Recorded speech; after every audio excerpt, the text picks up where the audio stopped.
இந்த ஆதவர்ஜுன் அந்த ஜென்சி தொடர்பா ஒரு ட்விட் போட்டு உடனே டிலீட் பண்ணாரு. அது பெரிய அவன் வீரன்ல உங்களுக்கு தெரியாதா? ஆதவர்ஜுனா பெரிய வீரர் அவரு. பாருங்களேன், எதிர்காலத்துல தெரியும். இதோ நீ கூட நீதிமன்றத்தில் சொல்லியிருக்கிறாங்களே, ட்விட்டை போட்டுட்டு தலைமுறைவானார் இவரு அப்படின்னு சொல்லிட்டு நீதிமன்றத்திலே வந்துட்டு சொல்லியிருக்கு தமிழக அரசு, இப்போ தமிழ்நாடு காவல்துறை. இப்போ பாருங்க, Aadhav Arjuna absconded after stampede, cyber crime police tells Madras high court சொல்லிட்டாங்க. இருந்தாலும் அப்ஸ்காண்ட் ஆகிட்டான் அப்படின்ட்டு.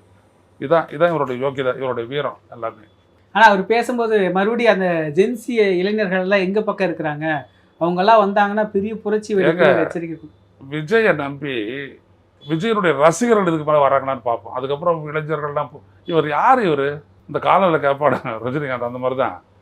இப்போ யார் இவன், என்ன தெரியும் உனக்கு அரசியல், எங்கேயாவது ஓடிட்ட திருப்பியே வரல, அங்கே போய்ட்டு என்ன பண்ண, பிஜேபிக்காரனோட பேசி ஆர்எஸ்எஸ் வழக்கறிஞர்களை வச்சு விஜயை பேச வச்சுட்ட, இப்போ விஜயை நீ மாட்டி விட்டுட்ட, சரியா போச்சா விஜயனுடைய அரசியலை?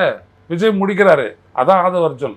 இவங்கெல்லாம் யார் அப்படின்னம்னா அரசியலுக்குள்ள புகுத்தப்படக்கூடிய புரோக்கர்கள். படத்தை வச்சுக்கிட்டு ஸ்ட்ராட்டஜின்ற பேரில் இவங்க உள்ளே வந்துட்டு பண்ணுவாங்க. சிக்கிட்டார் விஜய், முடிஞ்சு போச்சு இவருடைய கதை.